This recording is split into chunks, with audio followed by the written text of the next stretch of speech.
Invincible is an American animated series available on Amazon Prime Video based on the original Invincible comic series, which began in the early 2000s.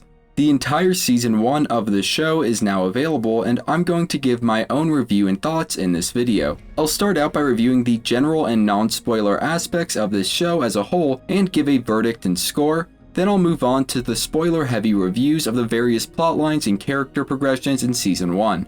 I'll also give some insights I have from the comic book series the show is based on, of which I've read almost 100 out of the roughly 150 issues in the complete series.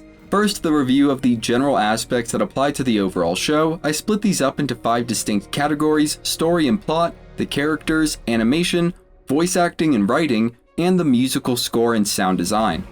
Let's talk about the story and plot. The overall story for season 1 can be summed up as the coming of age for teenage boy Mark Grayson, who inherits superhuman abilities from his father and uses them to protect the people of Earth, while also struggling to figure out how to fit being a superhero into all the other aspects of normal teenage life.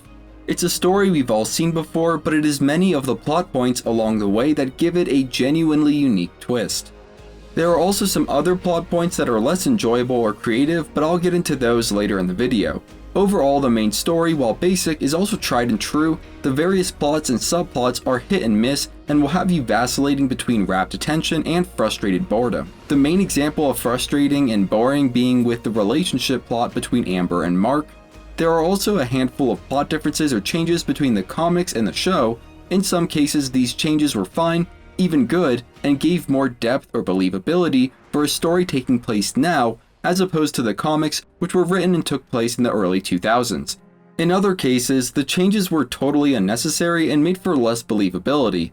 One last note about plot: there are definitely cliffhangers and loose ends in the first few episodes that I first was a little annoyed with, but by the end most of these are tied up in a satisfying way, and the ones that aren't are left and hinted at for season 2. Personally, I was very satisfied with where the plot took us to by the end of season 1. Next up are the characters. For the most part, the characters are all great, even if it's in different ways. You'll find yourself enjoying the screen time that is given to each. Mark, or Invincible, is a protagonist you'll want to root for. He's uncompromising in doing what he thinks is right, regardless of the consequences. Debbie, Cecil, Damien Darkblood, the Mauler Twins, William, all of these characters have enjoyable qualities. And for the most part, even the characters that you're meant to hate, you find yourself loving to hate them, or hating them in a way that's fun. A big reason why the characters are so great and enjoyable is that the cast of voice actors behind them are incredible. J.K. Simmons' voice for Omni-Man is calm and authoritative, exactly the type of voice you would expect from an incredibly powerful alien that is extremely confident in his own abilities.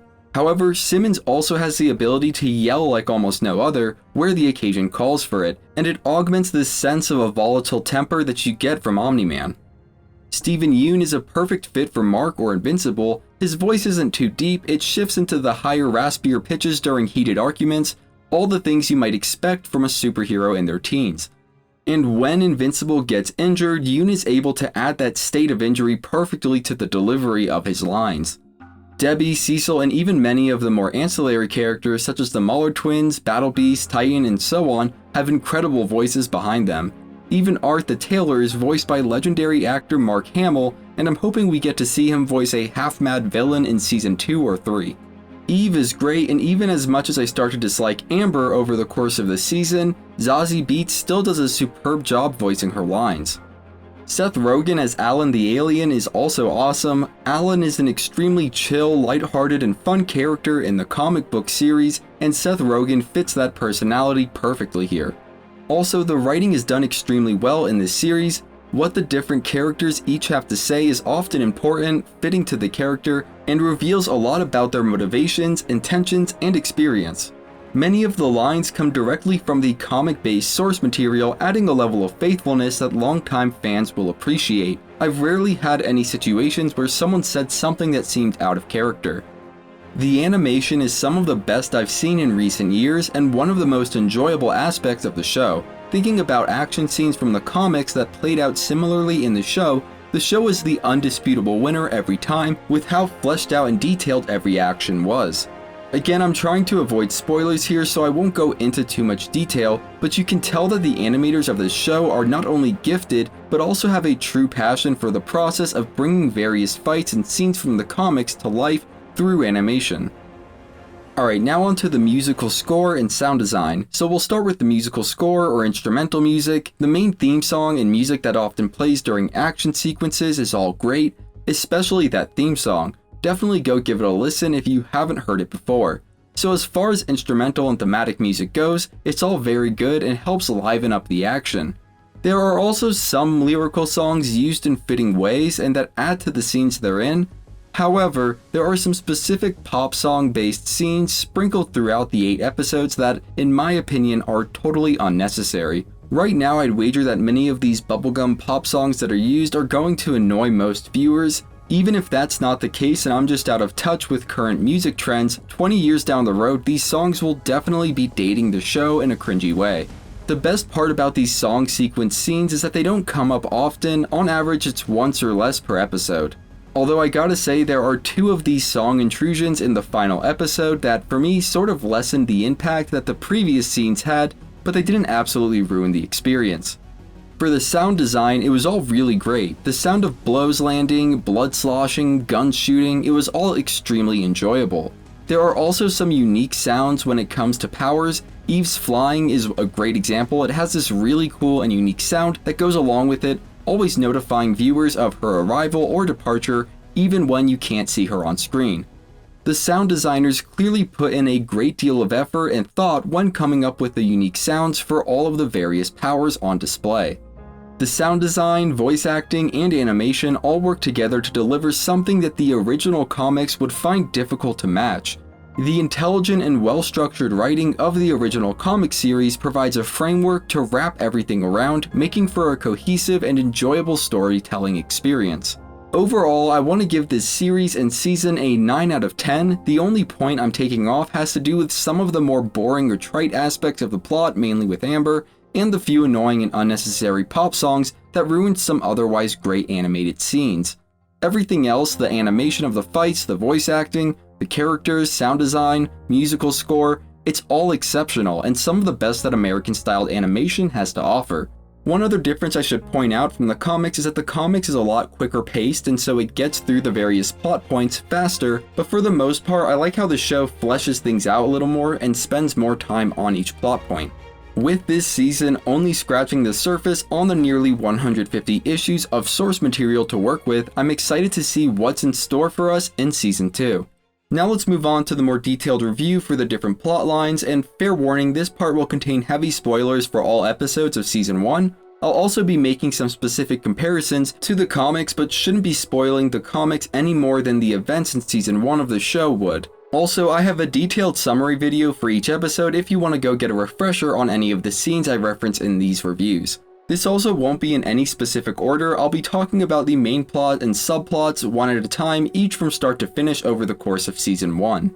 First, the big main plot revolving around Mark becoming a hero and involving Omni-man's hidden agenda. Mark gets his powers from his father, Omni-man, who is a Viltrumite. Omni-man has a cookie-cutter story about how he was sent from Viltrum, a utopian planet, to help and aid Earth as its sole protector. Omni-man murdering the Guardians of the Globe at the end of episode 1 suggests that this might not be his true reasons for coming to Earth, but it takes until the final episode before Omni-man reveals his true motives, which is to prepare Earth for domination by the Viltrum Empire. Omni-man expects, or at least hopes, to convince Mark to join him in conquering Earth and its people. However, he missed the part where Mark was raised on Earth as a human and has formed a close bond with Earth and its people, as well as a human sense of morality. The two end up fighting in a final battle, but Mark really isn't a match for his dad, and Omni-man wipes the floor with him, trying to get his son to accept the inevitable.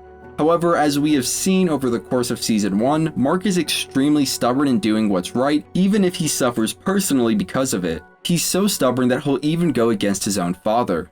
Omni-man seems to be ready to kill Mark at this realization, but even though Viltrumites are supposed to be cold and heartless, the time spent on Earth with Debbie and with Mark has worn away at his Viltrumite ways, and he has formed a bond with his son, and is unable to kill him. Instead, Omni-man flees the solar system, sparing his son and essentially becoming a fugitive to the Viltrum Empire. This is an amazing and interesting plot to what initially appears to be a basic superhero story about the good guy always doing what's right. It's not only that Mark does what's right, it's all the pain and suffering and difficult choices he has to make to do what is right that is so compelling. And I quickly want to touch on something about the final episode here. There was so much emotional weight between Omni-Man and his son, and I felt it. It was really well done. I'm not gonna say that I cried or anything, but it was a pretty close call. Seriously, I haven't felt so much emotion from an animated show, basically ever. That scene of Omni-Man feeling the joy of humanity for the first time in his centuries-long life, bonding with his son, the "you dad, I'd still have you" line, it was all so touching. And by the way, at least from what I can remember, that flashback scene wasn't a part of the original comics at all. And it even winded down with the poignant bits afterwards about Mark recovering and how hard all of this has hit Debbie. It was all really good. And then, after the Guardians HQ scene where they start cleaning the blood off the wall as a team, it went into a music sequence with some rip-off song of The Funeral playing at an annoyingly loud volume to try and force more feeling into what happened, and this really took me out of the moment I was having from the previous 20 or so minutes of the episode. It was basically how to effectively and artfully make viewers feel emotions, straight to how to cheaply and ineffectively make viewers feel emotions. They could have had those same scenes that accompany the music sequence, but without that overly loud music, and it would have been a lot better. Also, the final montage at the end of episode 8 with all the villains was nice and fine, but the music was super obnoxious and, again, unnecessarily loud. Almost like they are trying to force the audience to feel that hype with the music, whereas I honestly feel like the story in the animation can accomplish all of that better on its own. Even just lowering the volume of the music relative to other sounds would have done a lot to improve this mini montage. The main plot ends with Alan the alien explaining the purpose for the Coalition of Planets, which is an interplanetary organization with the goal of tearing down the Viltrum Empire, freeing the galaxy from its grasp. My guess is that the buildup of this movement will likely be the main story arc of Season 2. This plotline is easily the most compelling in the season, but now let's look at the subplots. Starting out with Cecil, he's the man pulling the strings behind the scenes. He heads the Global Defense Agency, or GDA, and has a more flexible sense of morality than Mark. While Cecil and Mark both have Earth's best interests in mind, Cecil is fairly unscrupulous in how he ensures Earth's safety. One good example of this is how he keeps Damian Darkblood from revealing that Omni-Man killed the Guardians in order to covertly uncover why Omni-Man did it and try to figure out a way to stop him. Another great example is where Mark only sees horribly cruel torture devices in D.A. Sinclair's Reaniman tech, whereas Cecil sees the potential to create soldiers that can defeat Omni-Man. One of the subplots I really dislike in this season is when it comes to Mark's relationships, especially with Amber. Amber is fairly likable and interesting at first, but by episode 6 she starts to become pretty unlikable and flat out awful by episode 7. Basically, while things with Mark start off well, she eventually starts getting fed up with Mark always being absent or late to dates they planned, which is understandable. In episode 6, Mark has to ditch Amber and William to become invincible during the attack from one of the first Reanimen at Upstate U. This results in Amber accusing Mark of abandoning them like a coward and makes him feel terrible. She also goes on to show some interest in another guy at a frat party until the guy reveals that he has a girlfriend of his own, showing more loyalty than her. While this is sort of acceptable under the guise of her not knowing why Mark ran away and is always late and so on, we find out at the start of episode 7 that she had at least suspected, if not straight up known, that Mark was invincible for a while now. Under that light, she is an absolutely horrible person, calling Mark a coward for running away when she knew he was actually keeping them all safe. Her argument for still being upset is that Mark lied to her about being a superhero and doesn't trust her enough, as if this wouldn't be the expected routine for a high school superhero to do to a girlfriend of only a few months. He didn't even reveal his secret identity to William, his longtime best friend. His friend just figured it out on his own and wasn't shy about letting him know. And even with all that, he finally did reveal the truth to her and decided to trust her, but she just dumped him anyways, and I was hoping for it to end there. But in episode 8, when Omni-Man reveals that he has been lying to his son, Mark, for his entire life, and also about something completely horrible, his mission to enslave the human race, Amber decides she wants to get back together with Mark. Her reason for not being mad anymore is, "Looks like I wasn't the only one being lied to." Like really, that's all you have to say? And Mark actually goes for this, by the way, and gets back together with her. While I can understand he's probably in a really difficult emotional spot at that point and needs all the sources of comfort he can get, it isn't too difficult to see that Eve likes him and he could probably just start a thing with her instead. Maybe it would be more excusable if Amber showed a little bit more self-reflection and explained that in light of the terrible weight on Mark's shoulders and the terrible lies of his father, she realizes how trivial and even understandable the secret he kept from her was, and that she shouldn't have played dumb even when she knew exactly what was going on, and is sorry for adding more guilt to Mark's already heavy conscience. But looks like I wasn't the only one being lied to really comes off as, now you know what I went through so we can get back together, and that just doesn't cut it for me.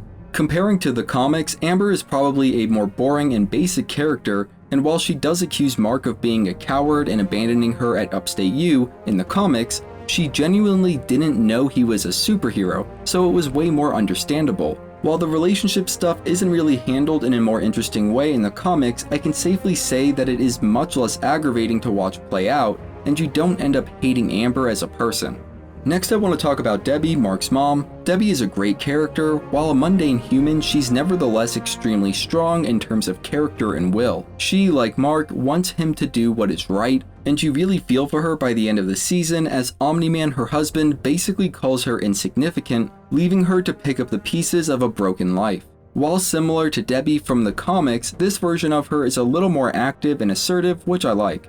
Now I want to talk a bit about the new Guardians team. The dynamic between Rex and Black Samson is enjoyable to watch play out. Rex starts out as overly confident, carefree, and cavalier, whereas Samson comes off as a prude and bad-tempered addition to the team. By the end of Season 1, the two characters rub off a little on each other. Samson is more relaxed, and while Rex is still a jerk, he's more likable and has a better attitude towards his duties as a hero. Robot, who we later find out is actually a brilliant human named Rudy, is likable enough. In the first few episodes it seems like he's up to something ominous, but we later realize that he's just trying to replace his deformed body with a clone of Rex's body to get closer to Monster Girl. This is kind of in pedo territory, but when you think about how Monster Girl is basically a 25-year-old woman trapped in a 14-year-old girl's body, and Rudy basically becomes a 30-year-old man in a 14-year-old boy's body, it makes it a little less weird. Anyway, he needs to work with a pair of villains, the Mauler Twins, in order to carry out this cloning process, and while that is a bit out of line for a hero to do, he does make sure that they get sent to prison after they're done helping him. While it is a bit off-putting and out of the norm, it does seem like Robot or Rudy has pure intentions, trying to figure out a way to cure Monster Girl from her condition of reversed aging so she can live a normal life. Overall, the new Guardians aren't perfect, but it was nice to see them set aside their differences, grow, and come together as a true team by the end of Season 1. This is all pretty much in line with what happens in the comics. Now let's talk about the various villain subplot setups. First, the Mauler Twins. I really like the Mauler Twins. We don't know a whole lot about their motivations, but the little arguments they get into about which is the clone and which is the original is always fun to watch, no matter how many times it gets played out. Next is the Sequids, and these guys remind me of the Flood from the Halo franchise. They're a hive mind-like species and are fairly weak without a host species to connect their network. Episode 4 sets up the Sequids as a genuine threat by giving them a human host to work with. By the end of episode 8, we see that the Sequids have just about overrun Mars and will likely target Earth soon. Now on to Doc Seismic, and I'll be honest, I have no idea how this guy survived falling into a pit of lava in episode 3. In the comics, I'm pretty sure he was just captured and taken into custody, and when he comes back from that, it's not as far-fetched. Still, I thought he was a pretty funny character overall, and it looks like he's working a new angle to get revenge against Mark. I know some people took issue with his offhand remarks about the Founding Fathers, feminism, etc., but I mean, really, I thought it was actually kinda funny, and overall I just didn't take it that seriously. Titan is one of the villains that we can empathize with most. He seems to have good intentions in the long run, but his feud with the Dragon Spirit Man revealed near the end of episode 8 might have collateral damage that spills out onto the city streets, sweeping up innocent lives, and I imagine that Mark is gonna have a problem with that.